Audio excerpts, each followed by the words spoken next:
Don't you hate when you walk out, the bike here's got a flat tire? What do? Take it to a shop? Well, if you got 1 or 2 weeks, go right ahead. Hi, I'm Charlie Morgan at Fix Bicycles. I'm going to show you today 2 ways of fixing your bike. Basic tools and advanced tools. So, step 1 is you're going to release your brakes.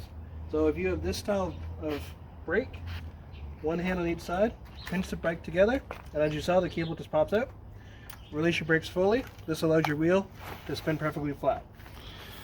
Step 2, take the bike, carefully flip it over. Once it's flipped over, you can now access the bolts on both sides to undo the tire. So now there's 2 ways of doing this.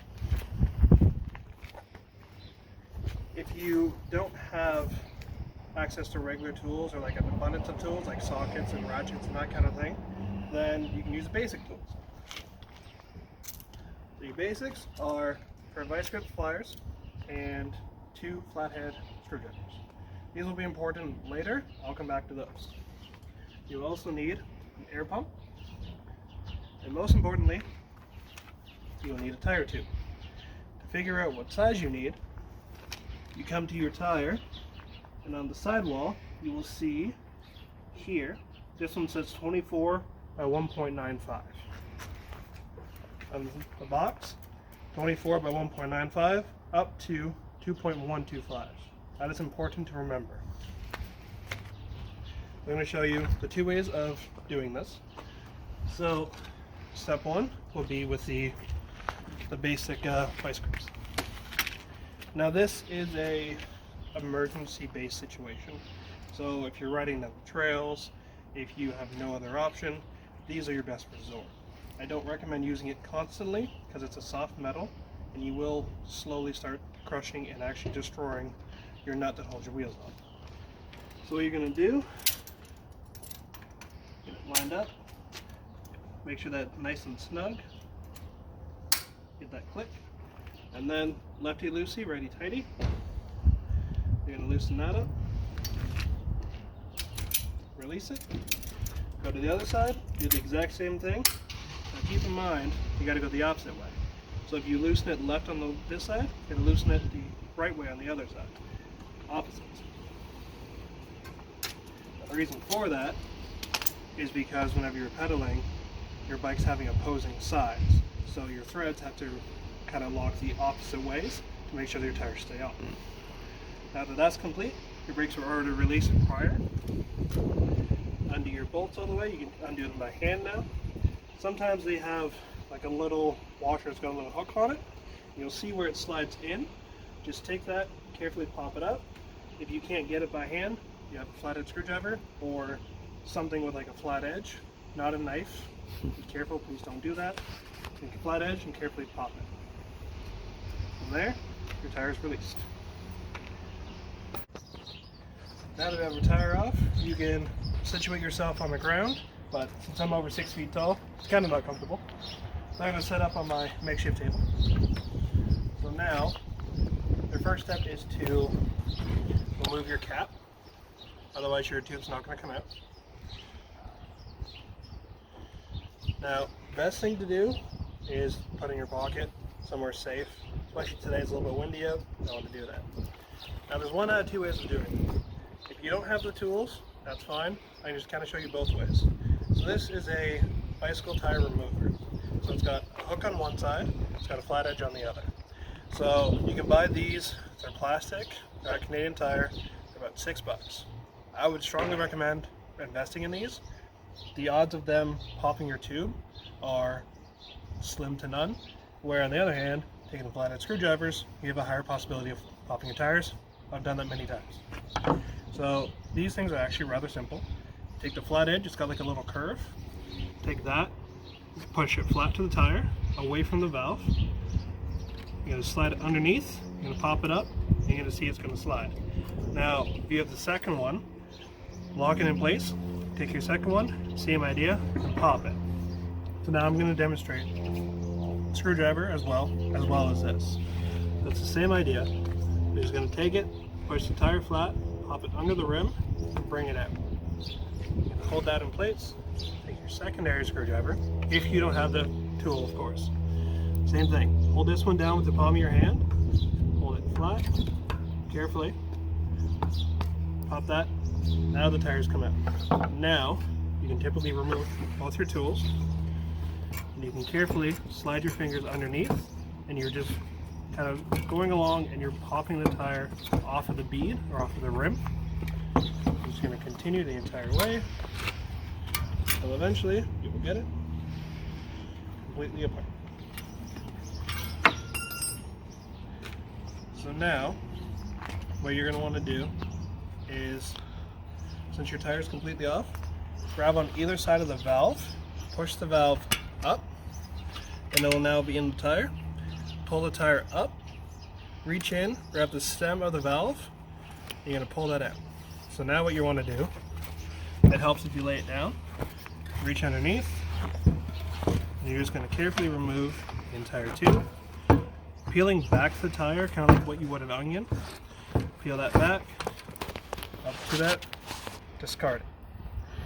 Then what you're going to do, you're going to take your new tube, or if you're like in my situation where you have an abundance of used ones kicking around, you can just replace it. So you're going to carefully open the box. You're going to pull the new tube out, open this up, take the cap out. Your next step is you're going to need an air pump. Now if you're at home changing your tire, one of these is fine. A new tube will run you anywhere from $7 to $10. A pump can be anywhere from $15 to $30 depending on what you get. You'll notice get ones that are probably about half of this size. They're a single little hand pump. This is also a hand pump. They're about half this size, and you can put them in your backpack, your purse, whatever you have to bring with you if you're going on the trails. It'll make your life a lot easier because it's only half the size versus this thing, which is almost 3 feet tall. So for this demonstration purpose, this tube is perfectly fine. I'm just going to reuse it.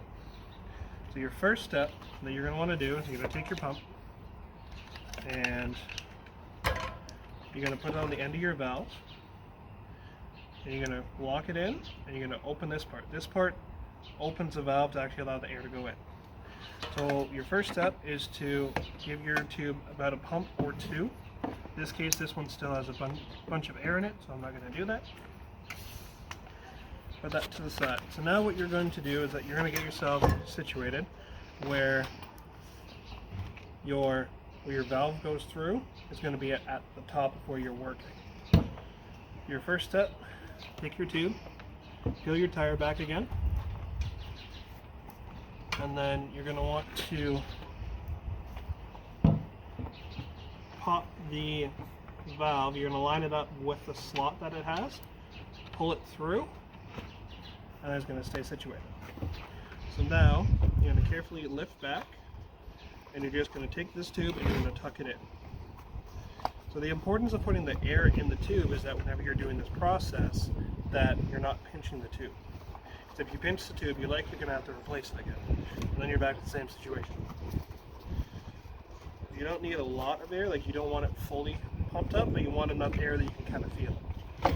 So now what you're going to want to do is that you're going to start with where your valve is, and you're going to seat your beads. So you're going to start slowly pushing, and when you're pushing, you're making sure that you don't have a tube caught in between here and your rim, because that'll be your pinch point. Just continue, turn it, spin it. You only want to do about a quarter of the tire at a time, because you don't want to overwhelm yourself. Keep going along. Now eventually, when you get here, sometimes this one's an older tire, so it's going to cooperate. Sometimes you have this much that no matter what you do will not go down. So now, using your screwdriver, carefully put it under the lip, feeling to make sure that there's no tube there, and as little as you can, push it, get it to this far, you should be able to push the rest of the tire down. Now if you have the actual tool, instead of the arc being up, you're going to want it upside down. So then whenever you're having it, because instead of taking off, you want it the opposite way. So now it's facing the opposite. So you tuck it, get it underneath the tire, and then push it down. So now, Make sure that your valves pull through. Next step, grab your pump, go back to the bicycle.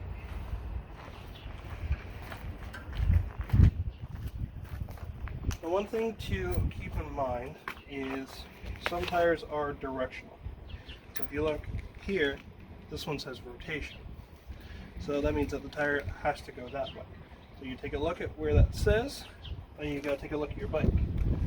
So whenever I'm pedaling, if I'm going along, is the tire going that way? No, the tire's gotta go the other way. So slide that back into your slots. If you have those little washers with the hooks, line them in the holes, and then put that down, about finger tight at first. Now, the safe way is to look at your wrenches. These set is from Lowe's. It'll cost you about $60. If you don't want to spend $60, which is reasonable, you can go to Canadian Tire. They always have sales pretty much every other week, if not every week. You can buy wrenches, you can buy sockets. So now in this case, I'm grabbing the 5/8. Just going to put it on. I'm going to tighten it down. Again, it's going to be opposite. So you're not looking for super tight, but you want it where there's enough tension behind it where the wheel's not going to wobble. Put it on the other side, and it's going to be the opposite way. If you tighten going left, now you got to tighten to the right on the other side. If you're loosening, you loosen to the left here, loosen to the right on the opposite side because it's opposite ways. Now you spin it around.